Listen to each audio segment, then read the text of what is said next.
Welcome back to One Comic Book a Day, where I'm having an oddly slow morning. Today we are covering Detective Comics number 36, Batman Meets Hugo Strange. Yes, one of his recurring villains already. More so than the other villains we've met that are recurring. Dr. Death, essentially, who is not exactly a big villain or appears all that often. Hugo Strange doesn't appear all that often either. Once we're out of the Golden Age, he doesn't appear until Steve Englehart brings him back in his legendary Detective Comic Books run, where he basically is just doing Golden Age stories and bringing back Golden Age characters. Like Deadshot, who'd only ever appeared once, but we'll get to Deadshot in 20 issues? 10 issues? Not 10, I'm sorry. In a decade worth of comics? Yeah. So this is like the third story that is a 14-page story, like how the anthology comics usually work, because Batman had only been 7 pages. And I was complaining that was a problem, because those 7-page Batman stories are like concise and to the point. And once again, it's just overly long and doesn't seem to know what it's doing. And I read this comic yesterday, and I barely remember what happened in it. So we'll see how well this goes. Batman's on patrol when a man flees from a car. He is shot and killed. Batman shows up, which causes the other guys to drive away in a hurry. The man isn't dead yet. He turns out to be a member of the FBI. They just keep calling him G-Man, which I don't feel like we actually call FBI agents all that much anymore, but was a big thing then. He finds a journal, and the G-Man warns him of strange fog. While he's alone, Bruce Wayne thinks about the strange fog comment and realizes in a Sherlock Holmes style way that he's talking about Hugo Strange. Hugo Strange is like the great criminal threat. He feels like they're trying to really write a Moriarty for this Batman. He even kind of looks like the generic look of Moriarty, bald, a kind of beard, glasses.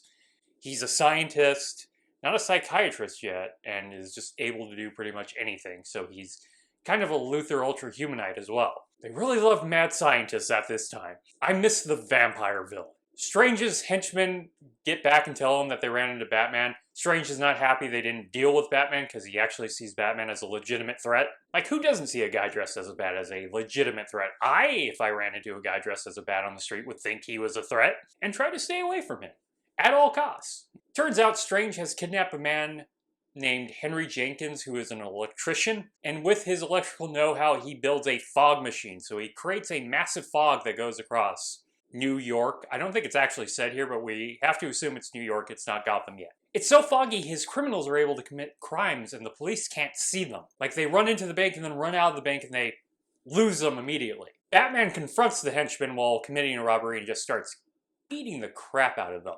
And then later, they try to, like, corner him. They create a trap because they know he's going to show up thanks to the journal to their next crime. And Batman's able to fight them all off until one of them is able to hit him in the back of the head, knocking him out.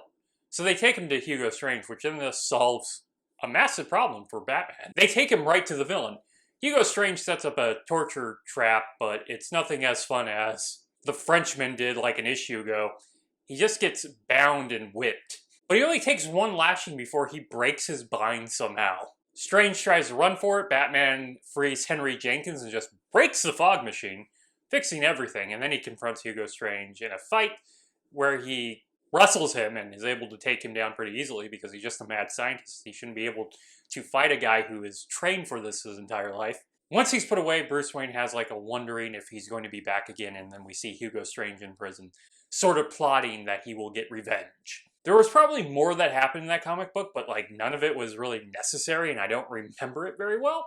Though, as we talk about art, we are getting really close to like the traditional look of Batman. He already has kind of the blue look and that costume that gets recreated in the 66 series, Adam West Batman.